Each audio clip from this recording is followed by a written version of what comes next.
Hey everybody, and welcome to the next video in the Lenormand School series on questions.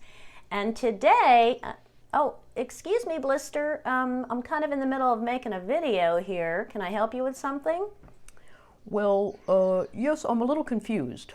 And what are you confused about, Blister? Well, when I use my tarot cards, I don't always have a question at all, and they seem to just respond to whatever I'm thinking about or feeling. So why is the question so important? Well, that's a very good point, Blister. And that's exactly why we need a well-formulated question, because the cards do pick up on our emotions and whatever we're thinking. So rather than just have the cards mirror what we're thinking about or feeling, we need a very specific question in order to get information from the cards. Oh, I think I'm getting it, but you know, I'm all ears, or antennas. Okay, well, you go over and have a seat there, and let me get on with this. So as I was saying, today's video is on questions. Oh, Animal, what can I do for you? Well, I have a question. Okay, well, what is it? Can I have a cookie? Well, I don't even need the cards for that, honey. I don't have a cookie to give you right now. So you need to go and sit down with Blister and let me make my video. Okay. All right, so as I was saying, the question is what we're talking about today. So here, let me zoom in. Now, let's start with this. No, you know what? Hang on. I am going to get these videos right if it kills me. If it kills me, I'm going to do it. All right, so here we go. Let me start with this statement. Your interpretations begin with your question, not the cards. Let me repeat that because it's really important. Your interpretations begin with your question, not the cards. In fact, your choice of spreads, the number of cards you're going to use, and your interpretation method all are determined by your question. So you may have heard that the question in Lenormand is even more important than in tarot. And let's talk about why that is. And that's true. All right, so in tarot, right here, I'm going to use my Radiant Rider-Waite tarot for this.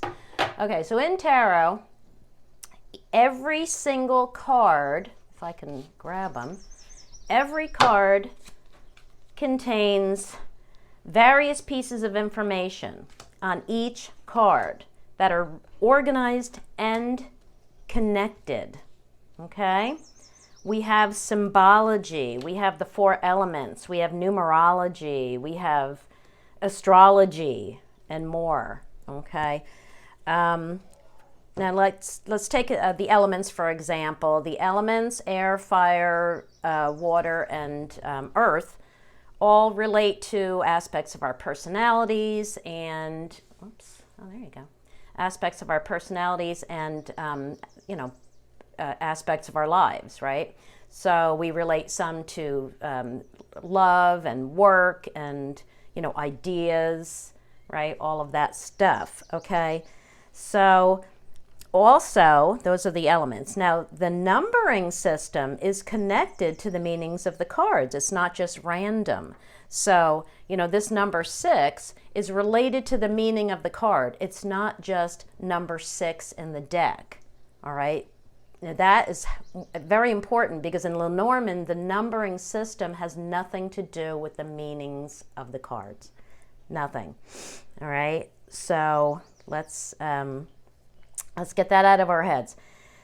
Okay, so we have symbols on these cards, many symbols. We have colors, we have people on almost all the cards in tarot. We have people or parts of people, or we have, you know, angels or devils, but we have characters, we have animals, we have colors, we have air, you know, what is that?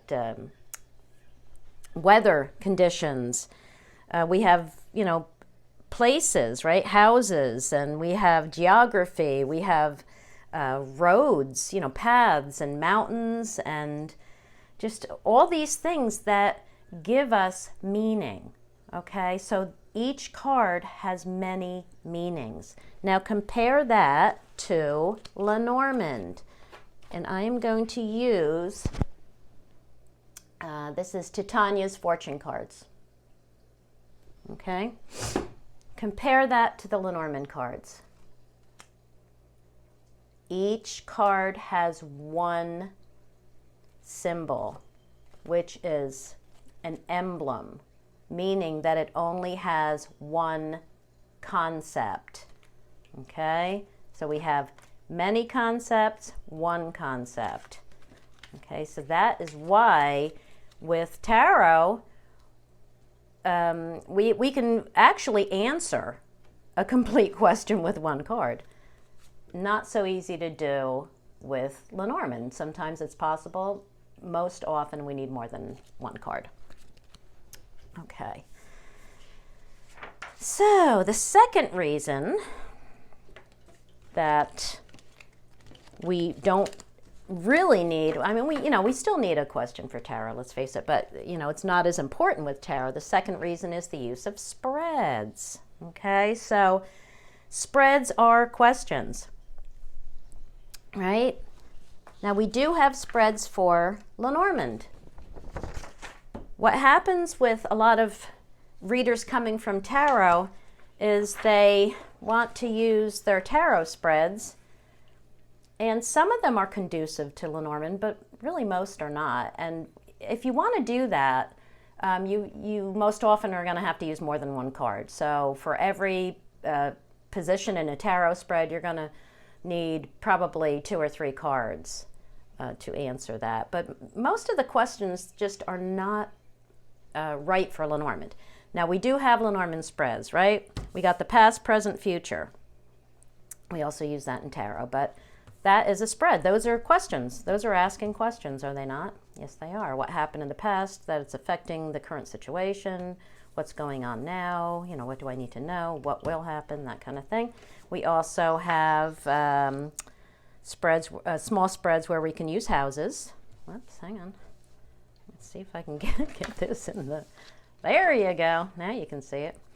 Okay, now I wanted to make a picture of this because when I use houses and small spreads, I always overlap the cards. And that's just a visual that keeps me in the right frame of mind. It reinforces that these are houses because the cards that fall in the houses are overlapping them. So that way I don't just tend to keep looking at that and seeing 2 rows of 3. I see these as houses. But that is, that's a spread, right? And those houses ask questions. All right, so this house of the ship is asking about, a journey or an adventure or a venture, a business venture maybe, right? So it is, houses ask questions. All right, what else do we have? Here we go. Here is an example of a cross spread. This is a basic cross spread, and I labeled it just to show you some ways that here, I'll just start at the top. Some ways that you can use it. So you lay out a basic cross spread and you might set your intention that the center card will be the heart of the matter or the present. Okay, this card to the left will be what is inauspicious or in the past. This will be what is auspicious or in the future. This will be what is out of our control, weighing down on us. And the bottom card can be our foundation or what's under our control. So there again, that is a spread, and those positions are asking questions. Now, Lenormand was designed for tableau style reading. Okay, we can't get away from that. That's just the way it is. And once you fall in love with a grand tableau, and that is my diabolical plan with these videos. I'm starting at the beginning, but I can't wait to get into the grand tableau videos because They are my specialty, and that is where this deck shines. All right, so here we have a grand tableau. Now, do you need a question for a grand tableau? Absolutely not. And why? Because we have every card on the table. Every card is down. All right, now, if you're using houses, every house here asks a question. The card that falls in it answers that question.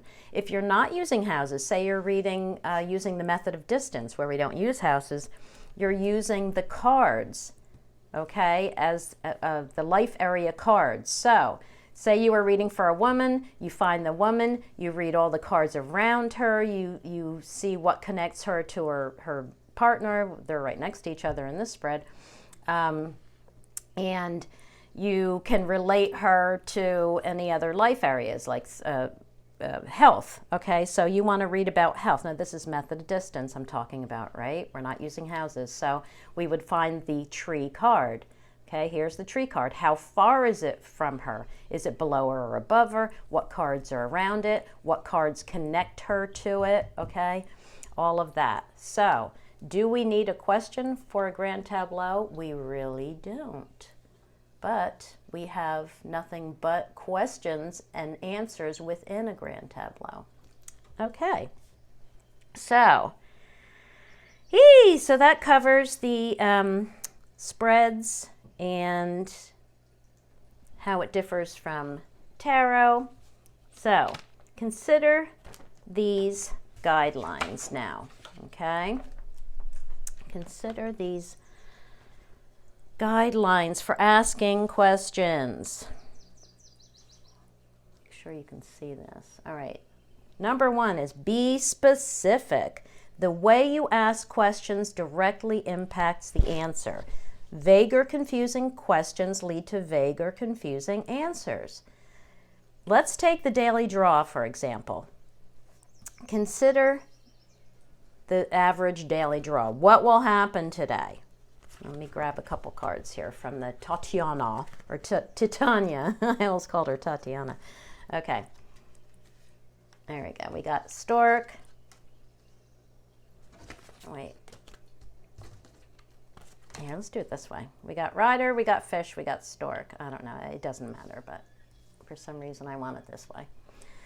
Okay, so say you laid those for a daily draw and just asked what will happen today. Now, the context helps you answer these questions because when you're reading for yourself or someone you know well, you have context, you have backstory, you know what's going on in your life, right? So that might make perfect sense to you as soon as you see it. But in most cases, you look at the cards and you're like, well, I don't know, rider, fish, stork. Well, they could really mean almost anything. Someone will come and give me money so I can move. I'll get lots of, or I'll get news today at work about a lot of changes. I'll receive positive feedback on my home improvement YouTube channel from a lot of viewers, okay? My husband and I will finally get pregnant. They could actually say that too, okay? Now, consider if you had, instead of just asking what will happen today, you asked, how will my dinner plans go tonight?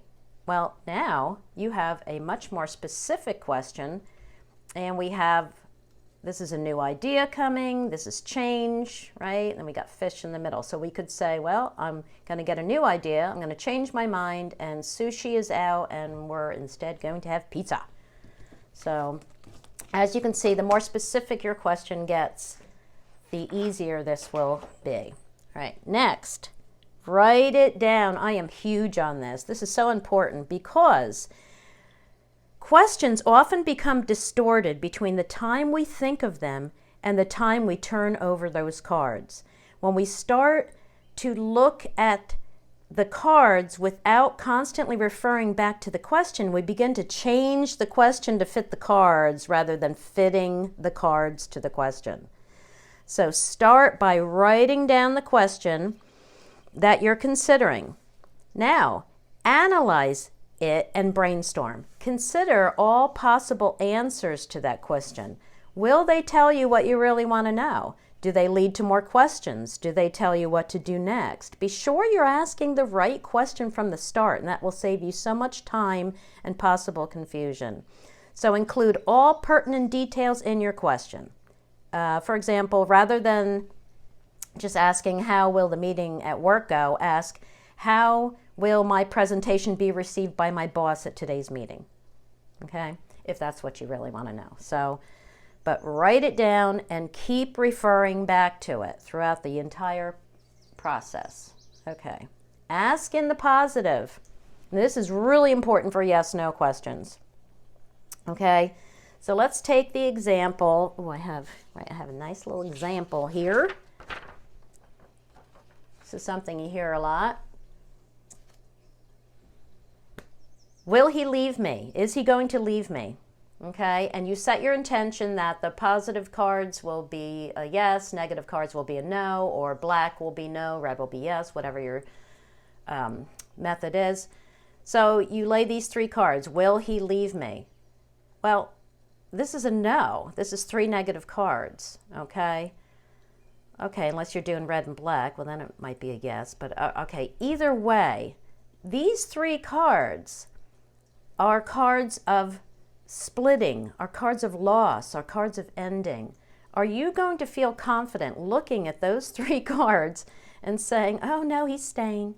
No, you're really not. So that will lead to confusion. Now flip that around. These same 3 cards, what if you had asked, is he staying? Now in 2 seconds, you know. Is he staying? No, he's absolutely not. We got sighs, we got mice, we got coffin. No, he's not. All right, so be positive. Ask your questions in the positive. All right, so next is, can we still say yes? Incorporate timing in your question. Now, timing is a big deal in cartomancy because it's really hard to get timing right. And my personal belief is because timing is man-made.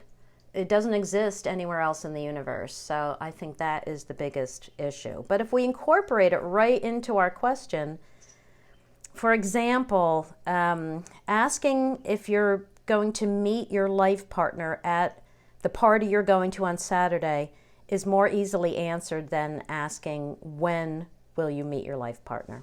Okay, so that's what I mean by incorporating it into your question. Now consider that in a GT, let's get that grand tableau back here. In a grand tableau, we set a time frame. Okay, so when I lay a grand tableau, it's always got a time frame. It's always for a month, for 3 months, 6 months, 8 months. I never do one for more than a year. But what we can do is we can break our columns into months, weeks, days, whatever it is. So we can therefore answer, well, it looks like, in November this will happen. It looks like you're going to have a baby in November, or maybe we're going to say in December, but January. But you know what I'm saying. So we can break this into time frames. But that's a whole nother video. We're not going to get into that now. Okay. So what I like to do, instead of specifically asking when questions, I like to ask what needs to take place in order for something to happen. Okay, so here I have an example from a reading I did a couple years ago. Okay, now here's wait a minute. There we go. Can you see that? All right, there's a box spread.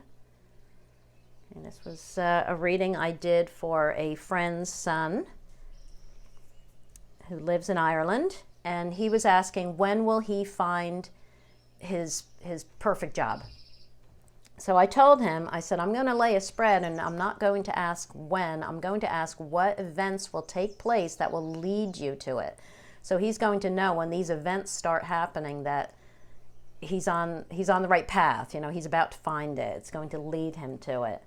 So these cards when I read them, I immediately saw that it's going to start, the whole process is going to start with a change, with an evolution, okay? And the book told me that it's something he doesn't currently know about. So it's not anything he's applying for right now or looking at right now. I did see the stork. I'm not going to go through this whole thing, but I did see the stork above the mountain. And because it ended in the ship, I saw this as crossing a border and going to a foreign land. And that turned out to be the case, actually. It turned out that he got a job in Dubai, so it was exactly how it played out, and it was even a new company just starting out. So I like to use examples, and I did this all throughout my book, of actual readings that I've done in the past where I've received feedback, because that way we know exactly what the cards are saying. So it's great when you get feedback. Revisit your cards. You should be journaling all your readings. And, you know, that is if you're reading for someone else, or if you're reading for yourself, do it. Journal your readings, and when you finally get the feedback on what you were asking about, go and look at those cards, and it will teach you so much. And you'll know exactly what those little cards were trying to say. Okay, that's timing. Move beyond yes and no. Wait, hang on, I have to zoom again, don't I? Yeah. Okay, so move beyond yes and no questions. All right, so the problem with yes and no questions is they often lead to more questions. They give no actionable advice, and they don't take maybe into consideration. All right, maybe exists for a reason. The world is not all black and white. It's full of gray area, and yes, no questions don't allow for that, and they also do not allow for all of the possibilities that you haven't considered yet. If you're asking yes or no, you're only considering one possibility. You're asking, will this happen? Well, okay, what about all the things you haven't considered? So let's ask, fuller questions, not just yes, no. Oh, I'm going to give this example again. All right, hang on. Remember this, will he, well, it was originally will he leave, then we made it will he stay. Right, hang on. Wait, why am I not? There we go. Okay, that was will he stay? No. Are you going to leave somebody hanging like that? Or yourself? No way. All right, now consider if you had asked a better question. Now, this is not a yes-no question. This was actually from the same reading. And this was the follow-up, okay? When we got a no, he's not staying, I certainly wasn't going to leave her hanging like that. So then I asked about where is the relationship headed in the next 30 days? And this is what I got, okay? Now this is crystal clear, isn't it? And it gives a lot more information. It shows that they've had a long-standing relationship that's been very loving and peaceful. There's the love, all that. Now here's the kink in the chain. They had a big fight. But look what's following it, the clover. The clover told me that this is not that serious. And it's also temporary. And then the line ends with the ring. So I said, here it is. You're going to have a big fight. He is going to leave, but you're going to make up. You're going to get back together. And that's exactly what happened. Okay, so don't leave people hanging on something like, yeah, he's leaving. Bye. That'll be $20. All right, or whatever you charge. So let's get past yes, no questions. There are much better questions we can ask. Now, let's look at some revamped questions. How to make our questions better. Whoops. Wait, hang on. I want to zoom again so you can see this. All right, how to make our questions better. Will my wife ever leave me? Better question. What can I do to improve our relationship? Keep it healthy. You can also ask, what should I focus on right now regarding my relationship? What do I need to know about my relationship? Is he cheating? That's a popular one, isn't it? Well, of course, it's better to ask, is he faithful? But consider this, that when somebody asks a question like that, there's a problem in their relationship, or they think there is, otherwise they would not be asking. So let's focus on that. You can ask, why has my relationship been strained lately? It may not be, he may not be distracted and ignoring you because he's cheating. There could be so many other reasons. Why are we drifting apart? Where is our relationship currently heading? Okay, those are all better questions. Should I quit my job? That's another very popular one. Better would be, what would be my next best career move? Also, how can I achieve greater satisfaction in my current job? How can I improve my relationship with my boss or my coworkers? This is why you write stuff down and analyze it and brainstorm, remember? Because find out exactly what you want to know. Is your problem with your boss or with your coworkers or with the dress code or the schedule or, you know, room for advancement? What is it? You know, you have to really figure it out. Don't just ask, should I quit my job? You can also ask, what can I do to make more money at my current job? You know, find out what you really want to know. Don't just ask, should I quit my job? All right.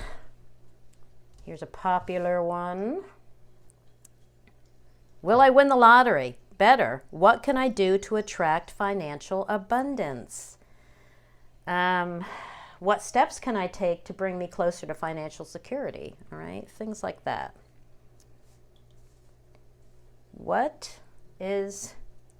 Somebody asked me this once. What is the name of the person I will marry? And I changed it to, what main characteristics will my life partner possess? And that turned out to be a really specific reading that the client was very happy with. Okay, you can also ask, what steps can I take to bring me closer to finding my future partner? Where can I focus my attention to lead me to my future partner? You know, things like that. So remember always that there's free will too. So this whole thing with, what is the name of the person I will marry? I'll tell you why I really don't like this. Because what if you say, his name will be Bob? Okay, the next Bob that walks through your client's door is, she's going to think he's the one, right? Now, what if Sam walks through the door and Sam is really, okay, maybe his middle name is Bob or whatever. He's linked to Bob somehow, if that fortune teller had been correct, right? But he doesn't say his name is Bob. He says his name is Sam or whatever I just said. And she ignores him because she's waiting for Bob. But Sam was the right guy. All right? There's plenty of reasons why you do not want to give something specific like that. I know a lot of people do, but I don't agree with it. I mean, we have free will, you know, and every decision we make, every path we choose to follow every day influences our trajectory, and it changes our future. Okay, so let's focus on the now when we can. I know, you know, cards are to read in the future, or are good at reading into the future, but consider that when we're asking about our future, it's based on our current trajectory. Any changes we make will change that answer. Okay? So, last one. Will I reach my goals? Better question is, what steps can I take in order to reach my goals? Or what am I ignoring right now that will help me reach my goals? Okay, that's another better question. So that's it, my friends. I hope you got some great ideas from this video. Now go grab your cards and practice. Woohoo! And see you in the next video, which is going to be on focus tips. Peace out, beautiful people.